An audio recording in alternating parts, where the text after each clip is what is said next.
Invitation பாத்தீங்களா? இன்விடேஷனா எதுக்கு sir? கல்யாணத்தன்னைக்கு நீங்களும் உங்க மனைவியும் எப்படி ஆனந்தமா அந்யோன்யமா சேர்ந்து வந்தீங்களோ அப்படி வரணும். இன்னைக்கு ஈவினிங் தான் நீங்க ரெண்டு பேரும் கலந்துக்க வேண்டிய சிறந்த தம்பதிகள் போட்டி. அப்படியா? என்ன யோசனை? தோத்து போயிடுவோங்கிற பயமா? நீங்க ஒண்ணு கவலைப்படாதீங்க.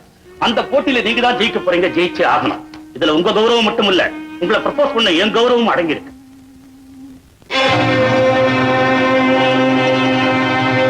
என்ன நீ பாத்துக்கிட்டு இருக்கீங்க? உங்க அண்ணனுக்கும் எனக்கும் நடந்த கல்யாண போட்டோ பாத்துட்டு இருக்கேன். ஐயே, அவுட் ஆஃப் போக்கஸா இருக்கு. இத போய் ஒட்டி வச்சிருக்கீங்களே. அவுட் ஆஃப் போக்கஸா இருந்தாலும் நாங்க ரெண்டு பேரும் சேர்ந்து இருக்கிற படம் இல்லையா? சுசி, மல்லிகைப்பூ, உங்க அண்ணிய நல்லா ட்ரெஸ் பண்ணிட்டு வர சொல்லு. ரெண்டு பேரும் சேர்ந்து வெளியே போறோம். நிஜமாவா? எங்க நாம ரெண்டு பேரும் சேர்ந்து வெளியே போறோமா? எப்ப போறோம்? எங்க போறோம்? சந்தோஷமா வாழ்ற தம்பதிகள்லாம் ஒரு நிகழ்ச்சியில கலந்துக்க போறாங்க. அங்க போறோம். இதோ ஒரே நிமிஷத்துல வந்துடுறேன்.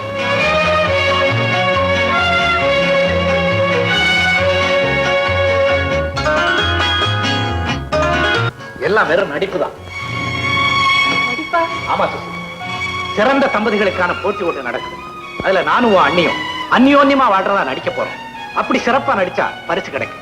அந்த பரிசை கண்டிப்பா வாங்கணும்னு எங்க கம்பெனில கட்டாயப்படுத்தாங்க. அதுக்காகத்தான் இந்த நாடகம்.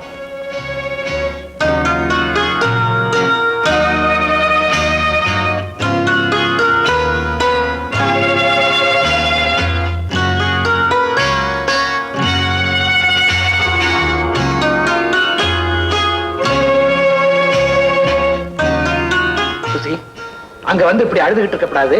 சிரிச்சுக்கிட்டு சந்தோஷமா இருக்கணும்னு சொல்லு. சுசி, எனக்கும் நல்லா நடிக்க தெரியும்னு சொல்லு. நண்பர்களே, இங்கு நடத்தப்படும் அந்யோன்யமான தம்பதிகளுக்கான போட்டியில் 20 தம்பதிகள் கலந்து கொண்டனர். அதில் 4 சிறந்த தம்பதிகள் இறுதிப் போட்டிக்காக தேர்ந்தெடுக்கப்பட்டிருக்கிறார்கள். Number 1 Mr and Mrs Babu. Number 2 Mr and Mrs Ramu. Number 3 Mr and Mrs Raju. Number 4 Mr and Mrs மோகன். இந்த 4 தம்பதிகளில் சிறந்த ஒரு தம்பதியை தேர்ந்தெடுக்க 3 சோதனைகள் வைக்கப்படும். முதல் சோதனை புகைப்பிடித்தல். கணவன் புகைப்பிடிக்க ஒவ்வொரு மனைவியும் எப்படி உதவுகிறார் என்பதிலிருந்து உங்கள் அந்யோன்யம் கணக்கிடப்படும்.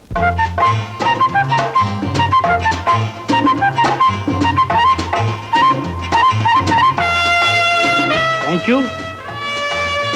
நான் சிகரெட் பிடிக்கிறது இல்லை. ஏன்னா என் மனைவிக்கு அது பிடிக்காது. அவளுக்கு பிடிக்காத எதையுமே நான் செய்யறது இல்லை. அந்த தட்டுல பலவிதமான பூக்கள் இருக்கு. இதுல பெண்கள் அவங்க உங்களுக்கு பிடித்தமான பூவை எடுத்துக்கணும். நீங்க செலக்ட் பண்ற பூவில இருந்து நாங்க உங்க பண்பை தெரிஞ்சுக்குவோம்.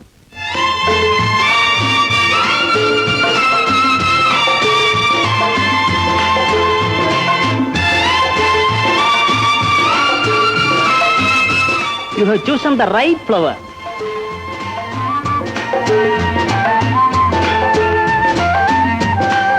மத்தவங்க நல்ல வாசனை உள்ள ரோஜா, மல்லி, சம்பங்கி இவைகளை தேர்ந்தெடுக்கும் போது நீங்க மட்டும் ஏன் சூரியகாந்தி பூ தேர்ந்தெடுத்தீங்க? சூரியன் போகும் பக்கமெல்லாம் திரும்பக்கூடிய தனித்தன்மை கொண்ட மலர் சூரியகாந்தி. நல்ல மனைவியின் குணமும் அதுதான். கணவன் எந்த வழியோ அந்த வழி நடக்கிறவதான் உண்மையான மனைவி. இப்படி ஒரு நல்ல தத்துவத்தை உணர்த்துறதுனால சூரியகாந்தி எனக்கு பிடிச்சிருக்கு. இப்பொழுது 3வது சோதனை. முதலில் மனைவிமார்கள் தனி அறைக்கு அழைத்து செல்லப்படுவார்கள். அங்கு அவர்கள் கண்கள் கட்டப்படும். இங்கிருக்கும் 4 கணவன்மார்களும் தங்கள் இஷ்டப்படி 4 நாற்காலிகளில் மாறி உட்கார வேண்டும். கண் அவன் என்பதால் அவன் கணவன். கணவனை கண்டுபிடிக்க மனைவிக்கு கண்கள் தேவையில்லை. இப்பொழுது கண் கட்டப்பட்டுள்ள ஒவ்வொரு மனைவியும் தங்கள் கணவன் அமர்ந்திருக்கும் நாற்காலியை கண்டுபிடித்து அவர் பக்கத்தில் போய் நிற்க வேண்டும்.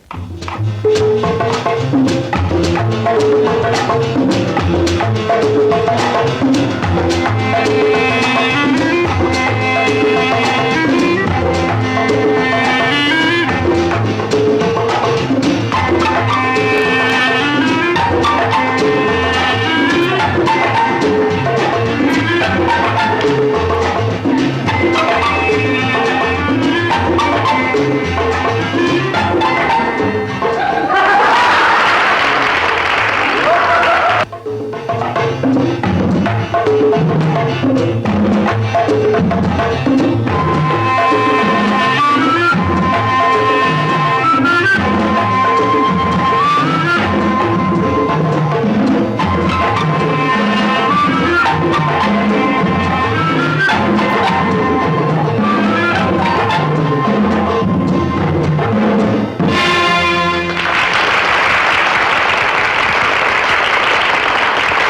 நீங்க மட்டும் உங்க கணவர் உட்கார்ந்து இருக்கிற இடத்தை எப்படி சரியா கண்டுபிடிச்சீங்க? என் கணவருடைய குணம் எனக்கு நல்லா தெரியும். எங்கேயும் எதுலயும் தான் தான் முந்தி முதல்ல நிக்கணும்னு நினைக்கிறவன். அதனால இங்கேயும் முதல் நாற்காலியில தான் உட்கார்ந்திருப்பாருன்னு எனக்கு நிச்சயமா தெரியும். 3 சோதனைகளில் முதல் மார்க் வாங்கிய மோகன் தம்பதிகள் சிறந்த தம்பதிகளாக தேர்ந்தெடுக்கப்படுகிறார்கள்.